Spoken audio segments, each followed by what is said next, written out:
నేను ప్రేమించు వారిని అందరినీ గద్దించి శిక్షించుచున్నాను. అంటే అమ్మాయిని అమ్మ బాగా తన్ని ఆ తర్వాత చెప్పినట్టు, నువ్వంటే నాకు ప్రేమ ఉంది కాబట్టి నిన్ను దంతన్నాను నేను అన్నట్టు. దేవునికి స్తోత్రం. లేకపోతే అబ్బాయిని తండ్రి బాగా తన్ని, నిన్ను ఎంతో ప్రేమిస్తున్నాను కాబట్టి నీ మీద నేను చేయి చేసుకున్నాను రా, నిన్ను ప్రేమించకపోతే నిన్ను టచ్ కూడా చేసేవాడిని కాదు. లోకంలో చాలా మంది చెడిపోతున్నారు. అందరినీ కొడతానా, తిడతానా, పట్టించుకుంటున్నానా? నిన్ను ఎందుకు చేయి చేసుకున్నాను? నా బిడ్డవు కాబట్టి. నువ్వు చెడిపోతుంటే చూస్తూ ఉండటం నా తండ్రి ధర్మం కాదు కాబట్టి నేను కొట్టాను. ఎందుకు కొట్టాను అని డైరెక్ట్గా చెప్పేది ఉంటాడు, లేదా తల్లికి చెప్పి సమాచారం పంపించేది అంటుంటాడు.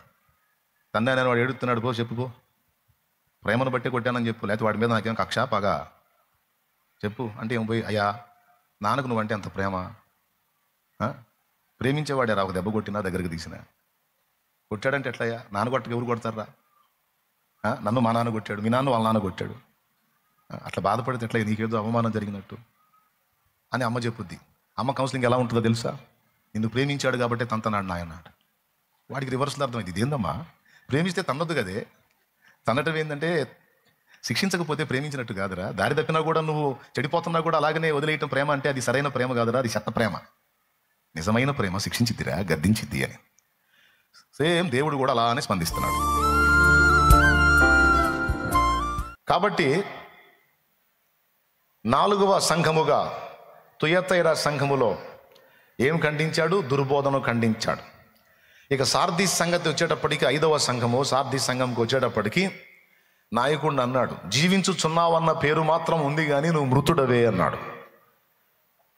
అంటే చూసేవాళ్లకు నువ్వేదో ఉన్నట్టుగా ఉన్నావు, నీ సంఘము జీవించి ఉన్నట్టుగా ఉంది కానీ నా దృష్టిలో మాత్రం చచ్చిన స్థితిలో ఉన్నారు.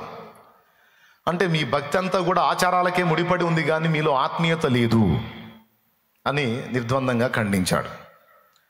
మిగిలిన వాళ్ళు కూడా చచ్చేటట్టున్నారు, కొంతమంది ఆల్రెడీ ఆత్మీయంగా చచ్చారు, మిగిలిన వాళ్ళు కూడా చచ్చేటట్టున్నారు, చావనై ఉన్న మిగిలిన వాటిని తిరిగి బలపరచమన్నాడు. నేను చెప్పేది అర్థమవుతుందా? కొన్ని సంఘాల్లో ఇలాంటి పరిస్థితి ఉంది. ఇది 5వ సంఘానికి ఇచ్చిన హెచ్చరిక. ఇక స్ముర్న, ఫిలదెల్ఫియా 2 సంఘాలను మెచ్చుకున్నాడు. ఇవి శ్రమలలో ఉన్న సంఘాలు, విశ్వాసములో స్థిరపడిన సంఘాలు, వాక్యమే పునాదిగా వేసుకున్న సంఘాలు, దేవుని కొరకు ఎంతటి త్యాగానికైనా పూనుకున్న సంఘాలు. దేవుడిచ్చే లాభాలు మేలులే కాదు, దేవుని నిమిత్తం శ్రమ కూడా మనం అనుభవించాలని ఫిక్స్ అయిన సంఘాలు ఈ 2 సంఘాలు. అగ్ని పరీక్షకు నిలబడేటట్టు తమను తాము సిద్ధపరచుకున్న సంఘాలు స్ముర్న, ఫిలదెల్ఫియా. ఈ 2 సంఘాలు కూడా ఇతరుల చేత బాధించబడ్డాయి. ఈ 2 సంఘాలు కూడా ఇతరుల చేత శ్రమ పెట్టబడ్డాయి. అందుకే ఒక సంఘంతో అంటాడు, సాతాను మిమ్మును పట్టి చెరలో వేయించబోతున్నాడు, 10 దినములు మీకు శ్రమ కలుగును, అయితే మరణం వరకు నమ్మకంగా ఉండు, నేను నీకు జీవ కిరీటం ఇచ్చేదని అంటాడు. స్ముర్న అంటే 2వ సంఘంతో అంటే కొంతమంది ఇతరుల చేత బాధించబడ్డారు. వాళ్ళ ఆర్థిక స్థితిగతులు కూడా అంతంత మాత్రమే. నీవు దరిద్రుడిని అనుకుంటున్నావు కానీ నీవు ధనవంతుడవే అన్నాడు. అలాగే నీవు శ్రమ పొందుతున్నావు, తప్పకుండా నీకు విడుదల వచ్చింది, 10 దినములే అంటే కొద్ది కాలమే నీ శ్రమ, ఏం భయపడొద్దు, నమ్మకంగా ఉండు, ఆ శ్రమలో కూడా నువ్వు నా వైపు చూస్తూ నమ్మకంగా ఉండు, నేను నీకు విడిపించడమే కాదు నీ కిరీటం పెడతాను అన్నాడు. హల్లెలూయా.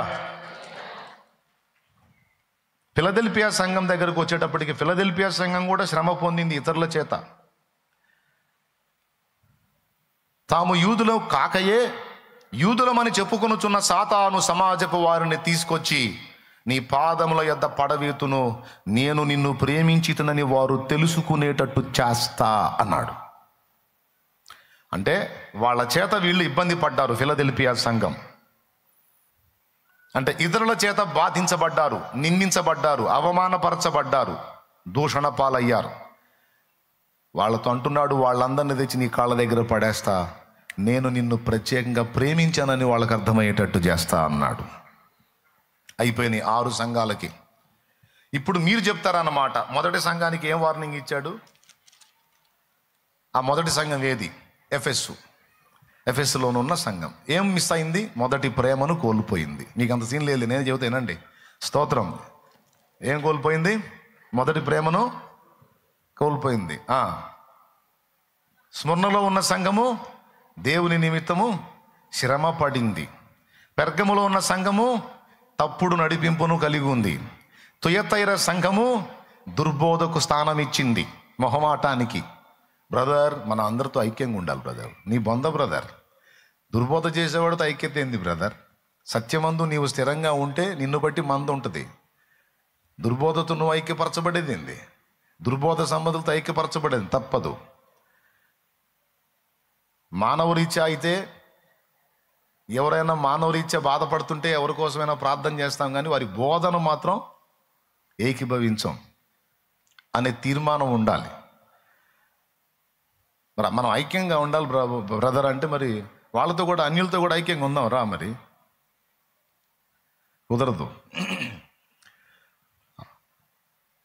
నాలుగోది ఏం చేసిన తప్పు? యెజబేలు ఉండనిచ్చింది. దుర్బోధకు మొహమాటం కొద్దీ సంధించిందనమాట. ఇక దుర్బోధ ఏం చేసిద్ది? ప్రజలు వెళ్ళకూడని రూట్లలోకి వెళ్ళేటట్టు చేసిద్ది. ఇక ఐదవది, చూడటానికైతే బతికున్నట్టు కనపడుతుంది కానీ దేవుని దృష్టిలో చచ్చినట్టుంది. ఆరవది, దేవుని నిమిత్తం మాటలు పడింది, దూషణ పడింది. యూదులు కాకయ్య యూదులుగా చెప్పుకుంటున్నటువంటి సాతాను సమాజపు వారిని ఎదుర్కొంది, వారి ద్వారా బాధను అనుభవించింది. దేవుడు కృపనిచ్చాడు. ఇక ఏడవది, ఇప్పుడు మన పాఠ్యాంశం లేకపోతే మన ధ్యానాంశం. దేవునికి స్తోత్రం, హల్లెలూయా. ఇది లవోదికయ సంఘం. సూపర్. ఇది ఇప్పుడు 6 అయిపోయినాయిగా. ఏం చెప్పాను 6 సంఘాలకి? ఇప్పుడు మీరు చెప్పండి. మొదటిది ఏం తేడా పడింది?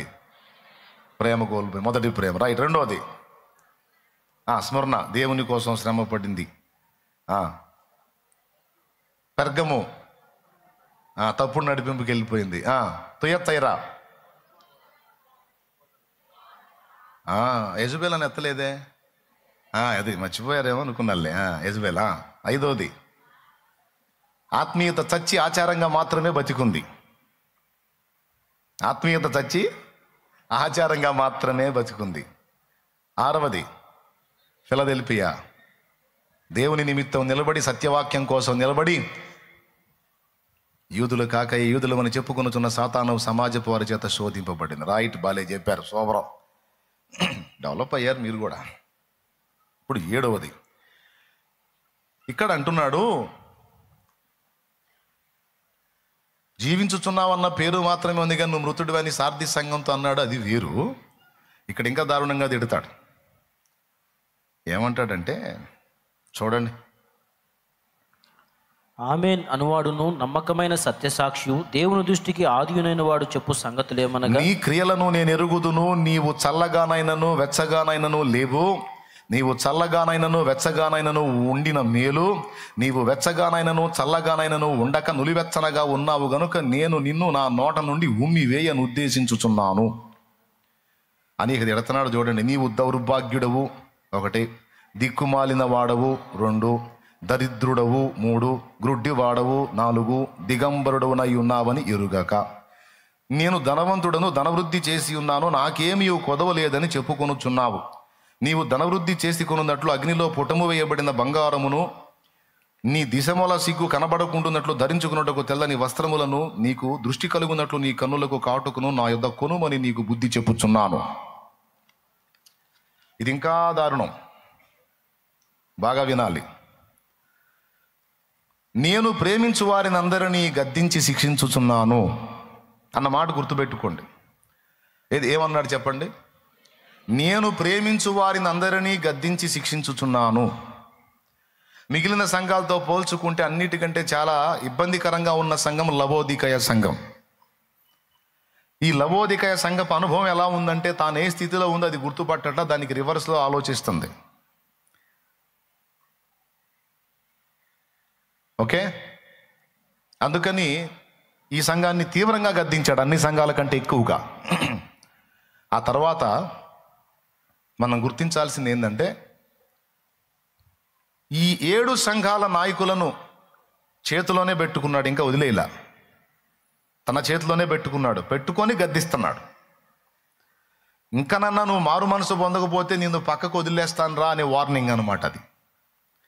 ఇక్కడ ఇంకొక మాట చెప్తున్నాడు, వాళ్ళని కొంతమందిని ప్రోత్సహించి కొంతమందిని దిద్దుబాటు చేసి ఇంత చేసి మళ్ళీ ఫైనల్ ఏమంటున్నాడో తెలుసా?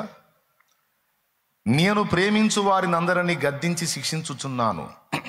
అంటే అమ్మాయిని అమ్మ బాగా తన్ని ఆ తర్వాత చెప్పినట్టు నువ్వంటే నాకు ప్రేమ ఉంది కాబట్టి నిన్ను దంతన్నాను నేను అన్నట్టు. దేవునికి స్తోత్రం. లేకపోతే అబ్బాయిని తండ్రి బాగా తన్ని నిన్ను ఎంతో ప్రేమిస్తున్నాను కాబట్టి నీ మీద నేను చేయి చేసుకున్నాను రా, నిన్ను ప్రేమించకపోతే నిన్ను టచ్ కూడా చేసేవాడిని కాదు. లోకంలో చాలామంది చెడిపోతున్నారు. అందరినీ కొడుతున్నానా, తిడుతున్నానా, పట్టించుకుంటున్నానా? నిన్ను ఎందుకు చేయి చేసుకున్నానో? నా బిడ్డవు కాబట్టి. నువ్వు చెడిపోతుంటే చూస్తూ ఉండటం నా తండ్రి ధర్మం కాదు కాబట్టి నేను కొట్టాను. ఎందుకు కొట్టానో అని డైరెక్ట్గా చెప్పే తండ్రి ఉంటాడు, లేదా తల్లికి చెప్పి సమాచారం పంపించే తండ్రి ఉంటాడు. తండ్రి నేను వాడు ఏడుస్తున్నాడు, పో చెప్పుకో, ప్రేమను బట్టి కొట్టానని చెప్పు, లేకపోతే వాడి మీద నాకేం కక్ష పగ చెప్పు అంటే ఏం పోయి, అయ్యా నాన్నకు నువ్వంటే అంత ప్రేమ, ప్రేమించేవాడేరా, ఒక దెబ్బ కొట్టినా దగ్గరికి తీసినా, కొట్టాడంటే ఎట్లయ్యా? నాన్న కొట్టకు ఎవరు కొడతారా? నన్ను మా నాన్న కొట్టాడు, మీ నాన్న వాళ్ళ నాన్న కొట్టాడు, అట్లా బాధపడితే ఎట్లా? నీకేదో అవమానం జరిగినట్టు అని అమ్మ చెప్పుద్ది. అమ్మ కౌన్సిలింగ్ ఎలా ఉంటుందో తెలుసా? నిన్ను ప్రేమించాడు కాబట్టి తంతనాడు నాయన. వాడికి రివర్స్లో అర్థమైంది, ఇదేందమ్మా, ప్రేమిస్తే తన్నొద్దు కదే, తన్నటం ఏంటంటే శిక్షించకపోతే ప్రేమించినట్టు కాదురా, దారి తప్పినా కూడా నువ్వు చెడిపోతున్నా కూడా అలాగనే వదిలేయటం ప్రేమ అంటే అది సరైన ప్రేమ కాదురా, అది చెత్త ప్రేమ. నిజమైన ప్రేమ శిక్షించిద్దిరా, గద్దించిద్ది అని. సేమ్ దేవుడు కూడా అలానే స్పందిస్తున్నాడు.